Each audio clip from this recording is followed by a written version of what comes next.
This is Luke on his left. And by the way, this is the only photograph we have of him. It was such a cloudy mess when we found it, but through the work of Miss Jody back there, she cleaned this up, and I thought, that looks like my daddy. But anyway, this is Luke. This is Luke, man. Okay. Now, on the other side is his wife, Ada Manning, and her mother, Lucy Sykes. I'm sorry, don't let me get that wrong. But Luke, again, was a soldier, and he fought in the Spanish-American War, and he was very proud of that. They too also had a civil wedding. Well, yeah, they did have a wedding, and you can see a copy of their marriage certificate. After Luke and Ada married, I found out just recently that she was the daughter of Alfred and Mary Lucy Sykes. We were told that Ada was the prettiest 15-year-old bride this community had ever seen. They were married in First Baptist Church, and Papa, as he was known in the family, picked her up that day in his carriage and carried her to the church. Ada was a devout Christian, working in the church as president and teacher of the Missionary Society and secretary of the choir.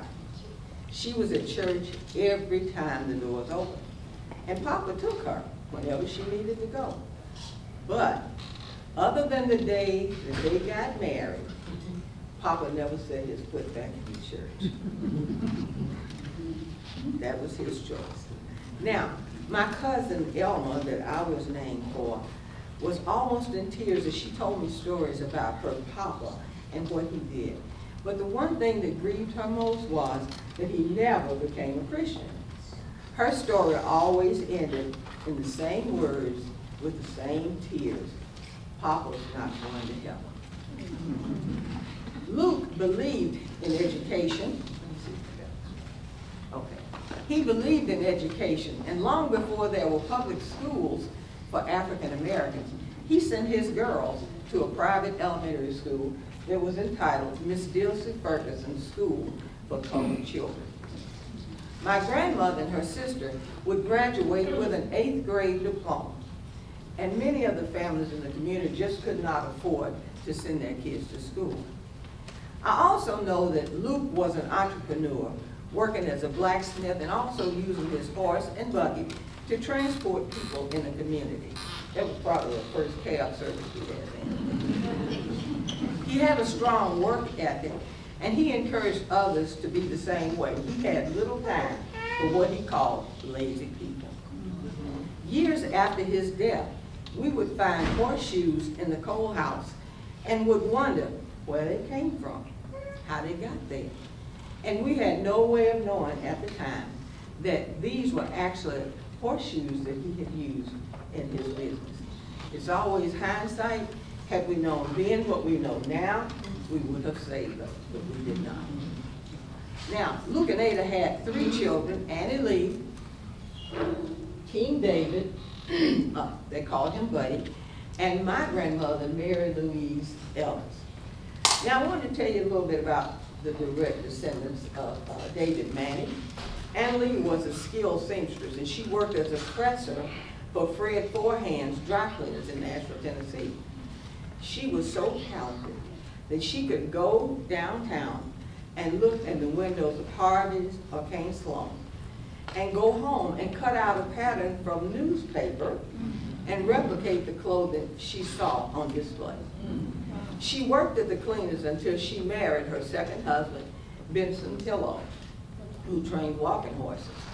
She would travel with him on the horse circuit until he retired. She had 1 child, Elma Catherine Mitchell. As a little girl, she always showed me her engagement ring. This was the one that he had given her in 1919. And she always said, "When I'm dead and gone on, you can have this ring." Well, she died, unfortunately. And I did inherit her ring. I don't wear it. I more than keep. Oh, it's the wrong thing. Anyway. Sorry. But this is the ring that she saved for me. This is her engagement ring in 1919. I promise you.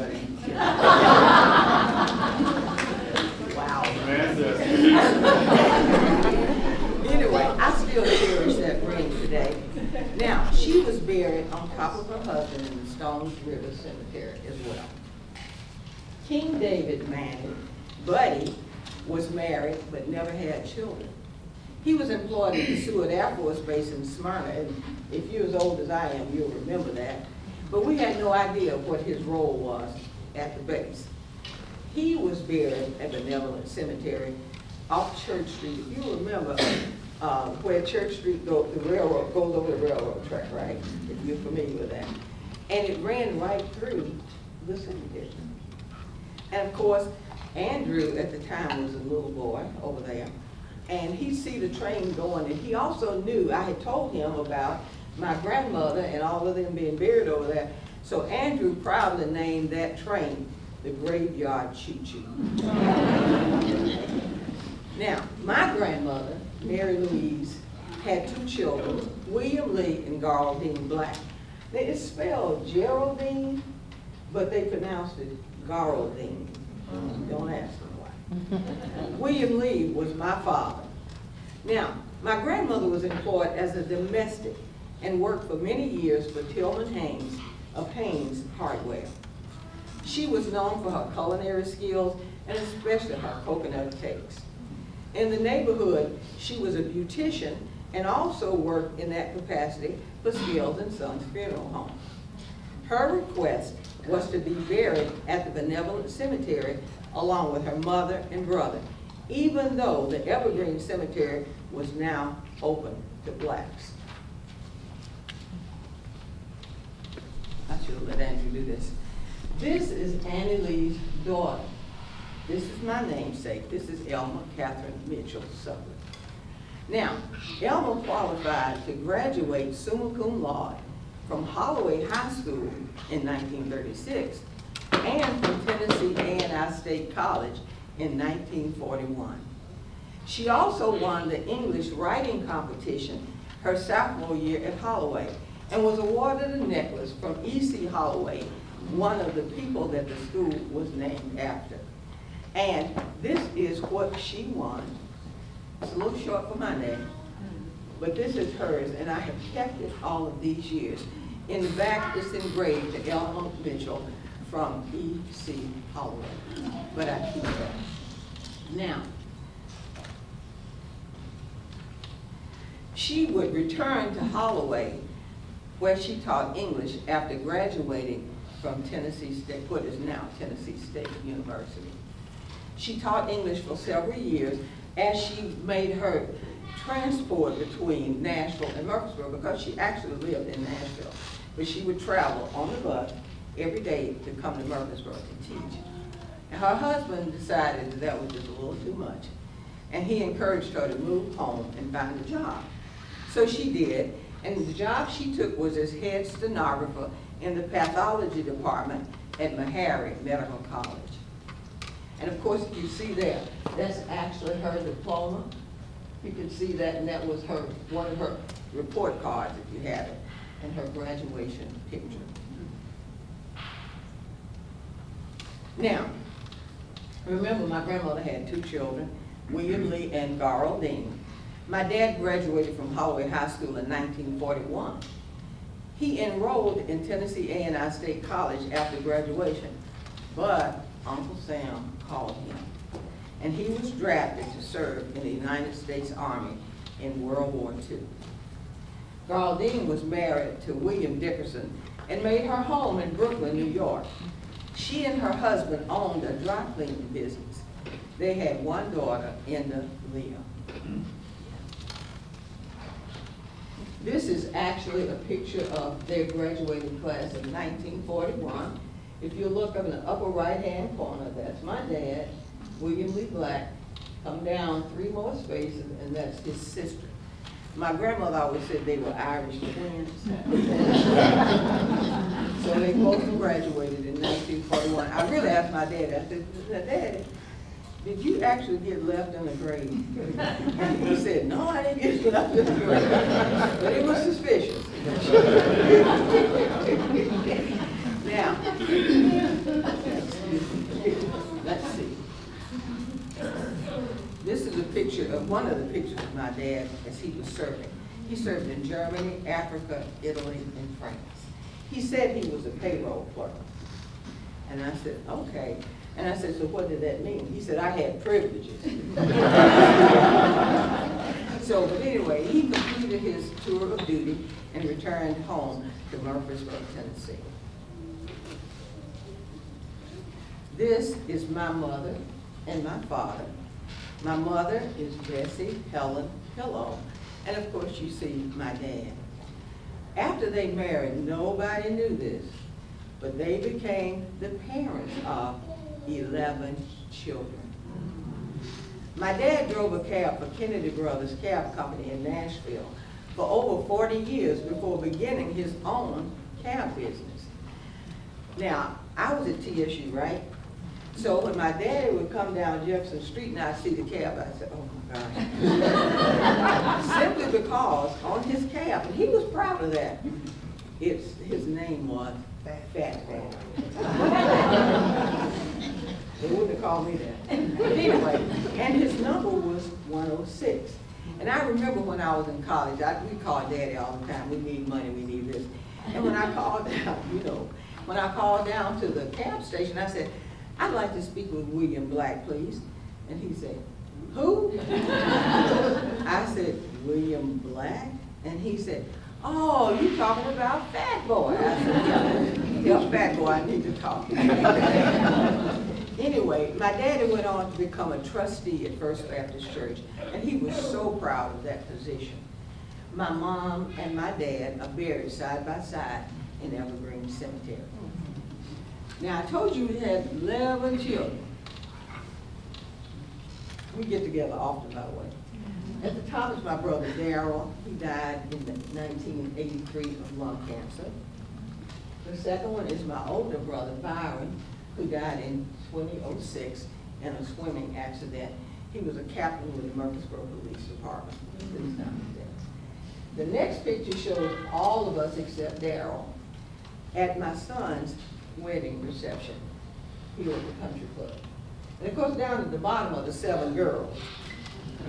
That's all of us. And the kids call us the sisters. And we call them the cousins. But that's our family. Now you think about it, 11 children. But let me show you how productive we were. This is a recent picture of most of the nieces and the nephews. Several of them were absent. I think on this picture it might have been around 53 of them. And they took this picture on my birthday weekend and tried to turn my birthday into a cousin's event. I was not happy about that.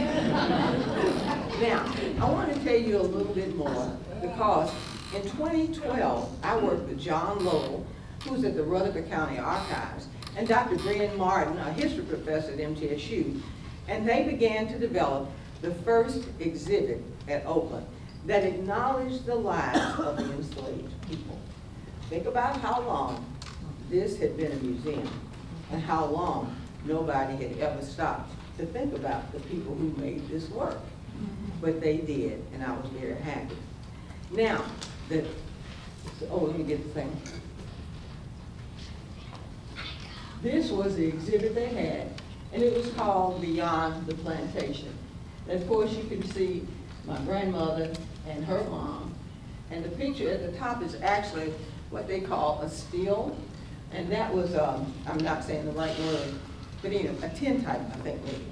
And that's a picture of our congregation at First Baptist Church in 1922.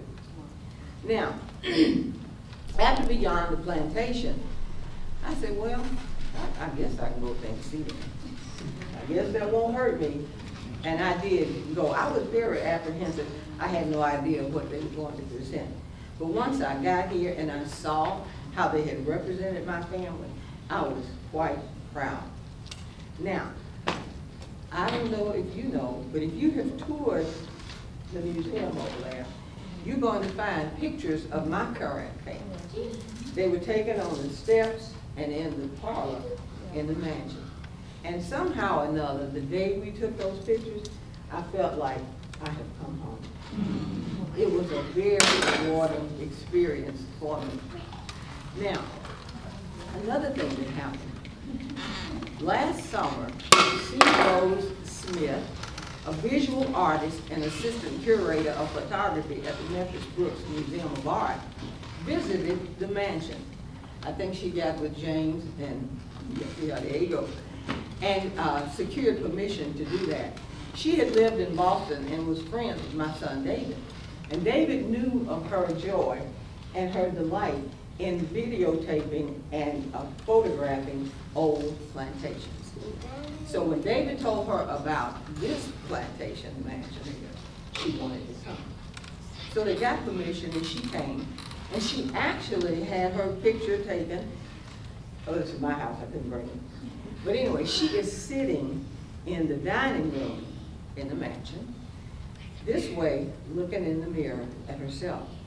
That way, she said, she envisioned what this could have been. And oddly enough, when I celebrated my 75th birthday, David surprised me with one of her works. Again, her image sitting here at Oakland's mansion. So that had a double effect for me. It really was appreciated. Now, the most recent event that helped in my healing came a few months ago when I was invited to join the Board of Trustees at Oakland Mansion. I suddenly went from feeling unwelcome and unseen on these grounds to helping lead its future. And that has been an incredible whirlwind experience for me. Now, as I close, y'all probably think, okay, it's time. As I close, I want to remind you that each of us has a story worth telling. Your life matters. Just make sure that you tell those stories to your children and your children's children. And if you are really blessed, you'll get to share them with your great-grandchildren.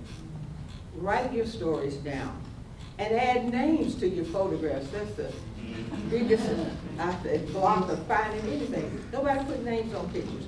But also I realize we have a digital age. So if you have a digital age, make sure you identify that as well. But I want you to do that so that the next generation will know from whence they have come. Now, Wally Lamb in his book, I Know This Much to Be True, wrote, the children are the sum of all of those who have gone before them.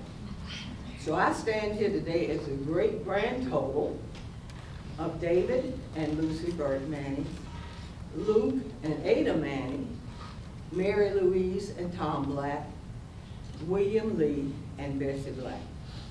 Now, that's the legacy of David Manning. But it is no longer a legacy of slavery, but a legacy of educators, engineers, vocalists, artists, nurses, college presidents, morticians, athletes, business owners, ministers, law enforcement, and entrepreneurs. And you know what? I wouldn't be telling my story today if my grandmother and her sister had not told me their story. Now I'm done. If you had questions, I have a few minutes for questions. I may or may not be able to answer them. Anybody? I did want to mention over here on the table, you know, I told James I don't trust technology. So much of what I showed you here is also on the table over there. Now, I told you when I told David, he said, tell me a story. Well, I wrote those stories down. And I gave that book to David, I think in 2020, I can't remember. And I gave Shay and Andrew copies as well. So he remembered the story that I had told him. Also on there, you find my cousin Elma, diploma from TSU. And there's a book on there that gives you a guideline to the Evergreen Cemetery on Church Street. That has been a tremendous help to me in finding ancestors. And it would be a help for anybody who is interested in it. The other thing I have is a book of collected letters that my dad wrote to his cousin Elma during World War II. And when we cleaned out our house, Daddy said, let's just throw them away. I said, Dad, I don't throw them away. He said, what you gonna do with them? I said, I'm gonna keep them. And he said, no, I don't think you need to do that. I said, well, first of all, what's in these letters that you don't want me to read? And he said, oh, nothing. I just didn't know. But I saved those letters because they are addressed to Elma. Nobody knows it wasn't me. I didn't. Well, y'all family. You're welcome to look at that over there and just browse around. But any questions? I do have a question. I was just wondering, would we be allowed to tour the museum to see the photos? Okay. Yes, we're going to have the mansion and the gift shop will be open from 3 o'clock to 4 o'clock this afternoon. Our staff will be in the gift shop and the mansion. So look for someone with a name tag on, one of our staff or board members, or one of Ms. McKnight. Ask us any other questions you have. Any other questions? Yes, ma'am. I noticed that one of the descendants married Harlan. Yes. And William Holland, who is buried out at Stones River Battlefield, often is sometimes listed as Harlan. Do you know if there's any connection to At the Stone River those Battlefield? families? At the Stone River Battlefield? Mm-hmm. No. He was enslaved, and he was responsible for helping to build the cemetery at the battlefield. If that's the case, I'm not aware of it, but I will certainly research that and let you know. Mary's out here, genealogist over here, Mary Patterson-Watkins. She asked you to repeat your question. William Holland, who was enslaved, then became free, started his life out at Stones River Battlefield, and was responsible for helping to build the battlefield. He was sometimes listed in census records as William Harlan, and I wondered if there was a connection between Elma's relative and that Harlan family. I have no idea. Mary doesn't either. We'll have to research that. We will. Anybody else? That must have been pretty good. Very good.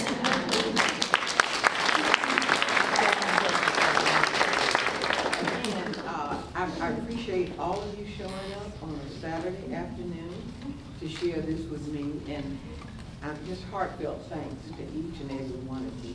I have so many friends, co-workers here. My family is here, some of them. Y'all stand up. My family. Y'all act like y'all not kidding.